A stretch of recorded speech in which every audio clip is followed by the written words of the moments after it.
আল্লাহ তাআলা কিভাবে জাহান্নাম সৃষ্টি করলেন, শেষ পর্যন্ত শুনবেন, অবশ্যই কিছু জানতে পারবেন। রাসূলুল্লাহ সাল্লাল্লাহু আলাইহি সাল্লাম বর্ণনা করেছেন, যখন আল্লাহ তাআলা জান্নাত সৃষ্টি করলেন, তখন তা এমনভাবে সৃষ্টি করলেন যা দেখে পাহাড় পর্বত ফেরেশতারা ভয়ে কাঁপতে কাঁপতে সেজদায় লুটিয়ে পড়েছিল। আল্লাহ তাআলা জাহান্নামের আগুনকে 1000 বছর পর্যন্ত জ্বালিয়েছেন, তখন তা লাল হয়ে গেছে। এরপর আরও 1000 বছর, তখন তা সাদা হয়ে গেছে। এরপর আরও 1000 বছর জ্বালানো হয়েছে, তখন তা কালো হয়ে গেছে। আজ সেই আগুন একেবারেই কালো। তার উত্তাপ এমন যে যদি একটা ফোঁটা বা একটা বিন্দু আগুন এই পৃথিবীতে ফেলা হয়, তাহলে পৃথিবী ধ্বংস হয়ে যাবে। নবী মুহাম্মদ সাল্লাল্লাহু আলাইহি সাল্লাম একবার জাহান্নাম সম্পর্কে বলেছিলেন, জাহান্নামকে 70,000 দড়ি দিয়ে টানা হচ্ছিল। প্রত্যেকটি দড়ি ধরেছিল 70,000 ফেরেশতা। ভেবে দেখুন কেমন হবে সেই আগুন, সেই নরক। তাকে ধরে রাখতে লাগে 70 লাখ ফেরেশতা।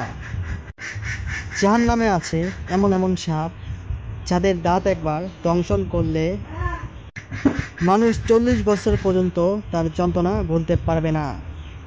আরও আছে কাঁটা, যেগুলো দুনিয়ার কোনো পাহাড়ে যদি একবার লাগতো, সেই পাহাড় চূর্ণ বিচ্ছিন্ন হয়ে যেত।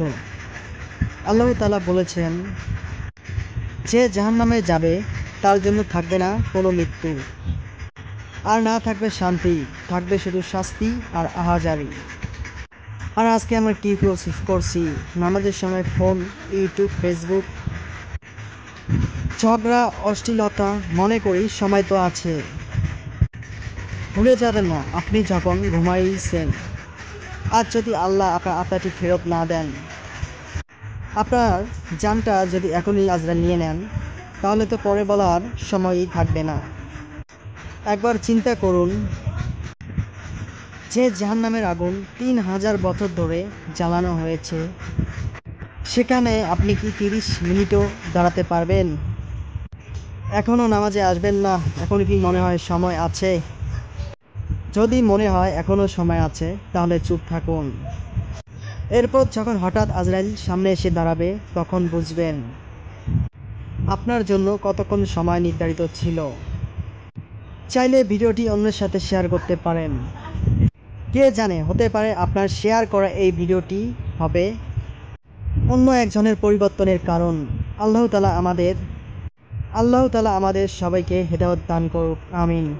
ইসলামিক ভিডিও ভালোবেসে থাকলে আলোর পর চ্যানেলটি সাবস্ক্রাইব করে সঙ্গে থাকবেন। অবশ্যই ভিডিওটি শেয়ার করতে ভুলবেন না, আর কমেন্টে জানাবেন ভিডিওটি কেমন লাগলো। একটি লাইক অবশ্যই। আল্লাহ হাফেজ।